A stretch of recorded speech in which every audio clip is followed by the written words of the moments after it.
back at it. Our lead this hour coming from Park Avenue. They're in Midtown Manhattan. We have had a reverberation around the creepy quarterback's push heard around the football world.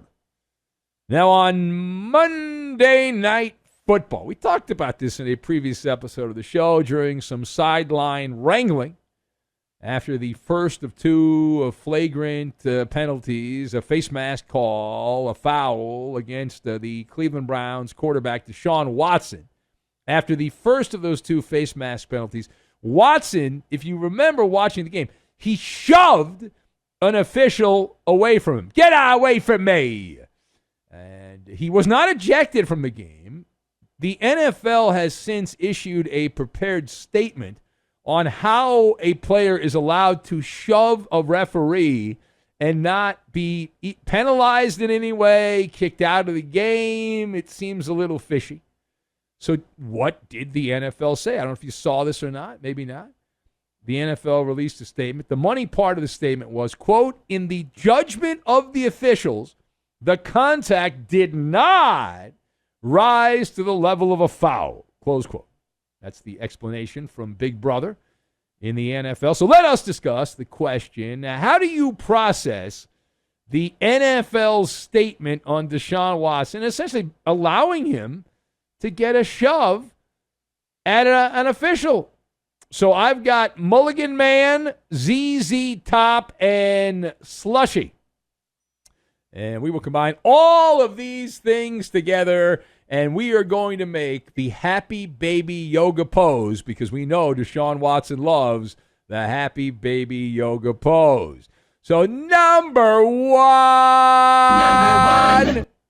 this statement by the NFL, and I don't want to be too hard on the NFL, this statement is poppycock, is what it is. We are confused by the NFL's ongoing love affair with Deshaun Watson. It would make us pull our hair out if we had much left. We don't. There is no inadvertent contact exception. There's no exemption in the NFL rulebook. It's very straightforward. If you make contact with an official, like Deshaun Watson did, it's na-na-na-na, na-na-na-na, hey, goodbye. Here's what the rule says. Under no circumstance is a player allowed to shove, push, or strike an official in an offensive, disrespectful, or unsportsmanlike manner. The player shall be disqualified from the game, and any such action must be reported to the commissioner, who may impose further discipline, unless you are Deshaun Watson. So by not punishing the Browns quarterback, the message is rather clear. Deshaun Watson, in the eyes of the NFL, is the Mulligan Man. You get a mulligan. You get a mulligan. That's a status in the NFL at league headquarters. Watson has this invisible force field that protects him from all forms of accountability. Deshaun, probably right now, is in the happy baby yoga pose, smiling and looking at a photo of Roger Goodell. Is it true? Is it true that the Browns quarterback has compromising photos of NFL executives doing things that they should not be doing? Why else would he be getting the special treatment? A serious question. I don't understand what's going on here. Every time this guy screws up, the NFL essentially pretends, that didn't happen. You're okay. He got a slap on the wrist. He was actually promoted after running an unpermitted petting zoo for random Instagram booty models he was getting massages from. He just cut a check there, made that go away. The Cleveland Browns were so horny for Deshaun Watson that they gave him $230 million guaranteed, which is still the most guaranteed money ever given out to an NFL player, while there were 20-plus ongoing accusations of illicit activity against Deshaun Watson. The Cleveland Browns are such a morally bankrupt franchise, they gave him $230 million in the middle of that. There's no way you can pull for this guy. He's just a bad dude. And Deshaun Watson, on the field, the cherry on top of the crap sundae, Deshaun has been a poop sandwich with that sundae. His performance has been lousy. He's not even a baseline quarterback at this point in the NFL. It's fascinating. But it's never his fault. It's never his fault. No. All right, now page 2 here. In Charlotte, after another humiliating offensive performance, we have learned that the Panthers have an underlying condition that they are dealing with. Now, what is the underlying condition, you ask? Well, we are told they are unable to run the basic quarterback sneak play. It is not in their playbook with Bryce Young. Why, you ask? Because, and I'm not making this up, because Bryce Young isn't big enough to run the play. Hello? Yeah. This has been bouncing around the pinball machine of sports chatter.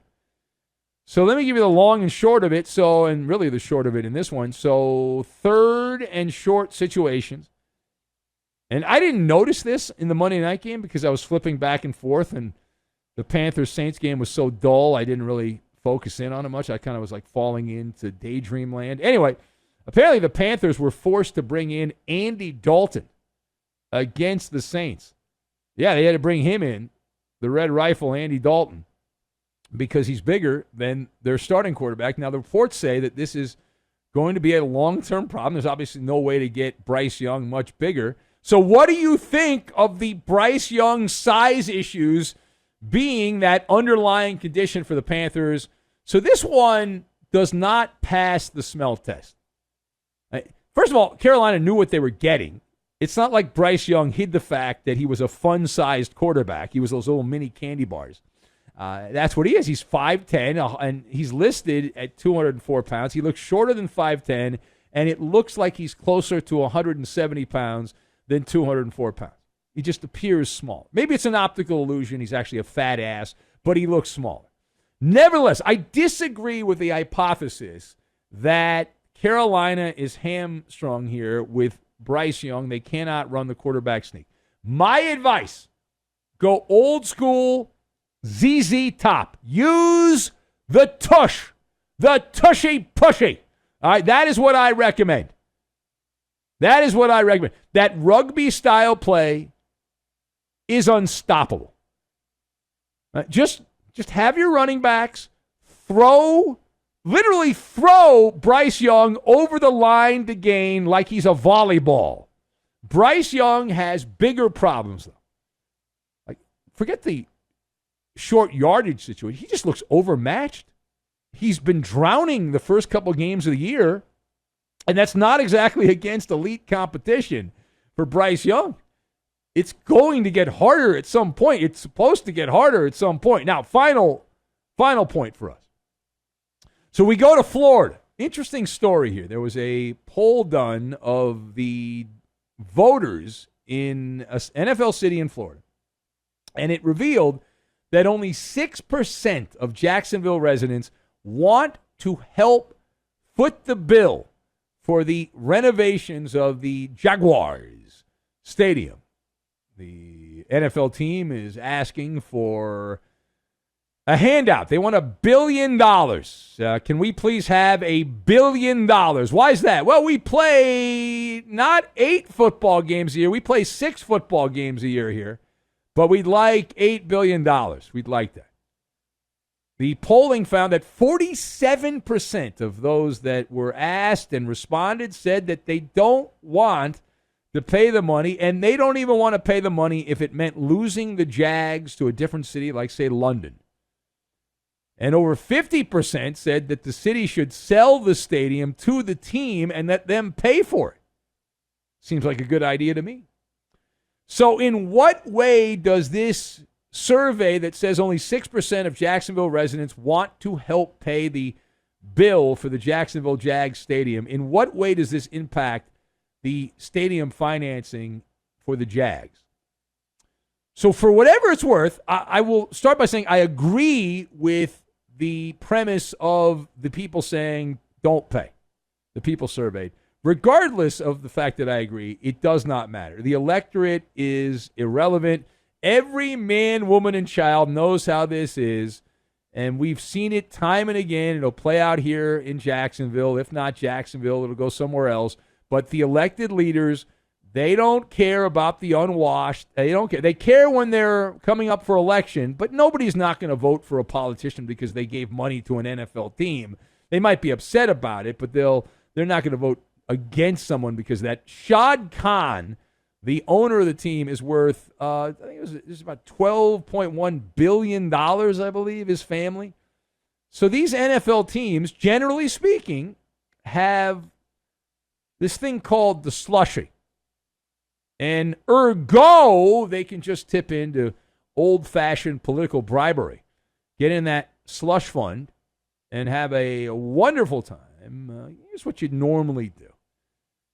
You scratch my back, I'll scratch your back. I'll give you season tickets. I'll toss in field passes. You want a luxury box? Okay. You want to go in that nice pool we have in the end zone? All right. Whatever perks you want. Just remember us when we want to get those new toilets and that new Jumbotron in the stadium. And then abracadabra, presto, all of that stadium money magically appears right out of thin air. How does that happen? That is fascinating that happens.